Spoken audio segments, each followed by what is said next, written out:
The vast majority of those we laid off last week were measurers. That is how Matthew Prince, the CEO of Cloudflare, described 1,100 people he fired in a single announcement in May 2026. If you have ever had project manager, program manager, or PMO in your job title, that word was chosen for you. In the first half of 2026, Atlassian, Block, and Salesforce all implemented massive restructures, citing AI integration as the primary cause. These cuts targeted the coordination and reporting functions, roles that have historically served as the connective tissue of the enterprise. Game theory is the study of how rational actors behave when their outcomes depend on the decisions of others. In this context, it provides a map of the goals, constraints, and specific fears driving every player in the enterprise ecosystem. Evaluating AI through a purely technological lens only tells you if the software is capable. If we map the incentives of the players instead, we can see why these layoffs are occurring now and why the decision to cut has less to do with the quality of the AI than with the pressure on the decision makers. This is the enterprise AI stack. It consists of 7 layers where power is concentrated at the top, while the risk of replacement is pushed to the bottom. Layer 1 is the frontier labs, companies like Anthropic and OpenAI. While they discuss augmenting workers in public, their private objective is to become the default execution layer for all enterprise work. They want to bypass existing software and interact directly with the task. Layer 2 is Microsoft. They are building the underlying governance and identity plumbing. By wrapping the lab models in a secure enterprise layer, Microsoft ensures they remain the essential landlord of the system, regardless of which specific AI model is the most popular.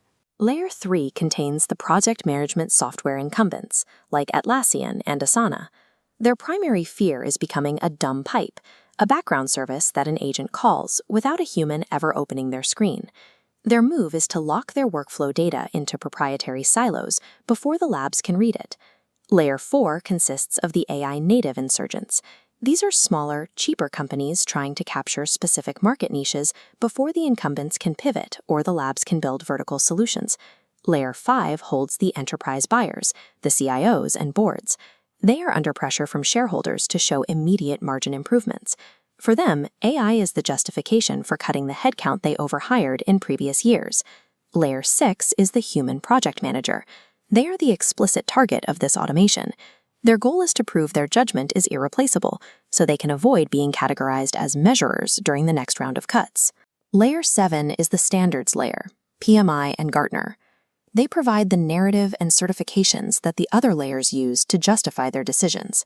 To survive, they must re-platform their authority onto AI governance. Every player in this stack is acting to preserve their own position. This creates a system where every layer must move aggressively against the others. A dominant strategy is the move a player must make to survive, regardless of how their rivals respond. In a shifting market, you don't wait for clarity. You make the move that protects your interests in every scenario. The Frontier Labs and Microsoft are pushing models directly into corporate workflows now. They are not waiting for the existing software ecosystem to adapt. They are establishing themselves as the new foundation of the work itself. The project management software companies are forced to bolt agentic features onto their tools immediately. They know these agents may reduce human seat licenses, but the alternative is being bypassed entirely by the labs. Enterprise buyers are announcing AI-driven restructures today to claim an efficiency story for their investors. They are moving forward with these cuts, even if the AI agents they have purchased are not yet mature enough to handle the full workload. Human project managers and organizations like PMI are reframing their value proposition around governance and ethics. These are the only domains that AI agents cannot yet credibly claim as their own. What appears as a chaotic technology boom is actually a response to a rigid incentive structure. Here, no player has the luxury of patience. To maintain stability during these shifts, the entire stack uses the same script. AI augments, it doesn't replace. You can find this phrase in almost every vendor blog and earnings call from early 2026. This is the augmentation alibi. It functions as a coordinating norm, a shared story that allows executives to cut measures while telling the public they are simply entering a new era of productivity. It provides the social cover for the transition. This alibi allows the system to function. It creates enough ambiguity that it becomes difficult to distinguish between genuine automation and standard corporate cost-cutting. This is a 2x2 prisoner's dilemma matrix. For the software vendors, the choice is between protecting their existing seat-based revenue or shipping AI agents that might replace those seats. If everyone cooperates and holds their pricing steady, the industry's revenue remains stable. But in 2026, not a single major vendor chose this path. They couldn't trust their rivals wouldn't move first. In the top right quadrant, a single vendor defects and ships AI agents first. They capture a massive amount of attention and new customers, but only for a few months before everyone else catches up. This is the 2026 outcome: mutual defection. Every major vendor shipped AI agent features within the same 3-month window.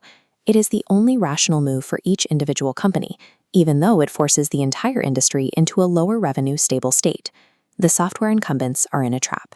Every agent feature they ship to remain competitive makes their original per-seat business model harder to justify. They are essentially funding the automation of their own customers. Enterprise buyers face a different trap. If they move too fast, they risk being part of the 40% of AI projects Gartner predicts will fail. If they move too slow, they are punished by investors for being laggards. There is no safe middle ground. The prisoner's dilemma ignores what the players intended to do. It shows that even when everyone understands the risks, the incentives will still force them to walk into a trap that degrades their own ecosystem. The underlying crisis isn't just about strategy, it's about time. Planning horizons for almost every layer have compressed.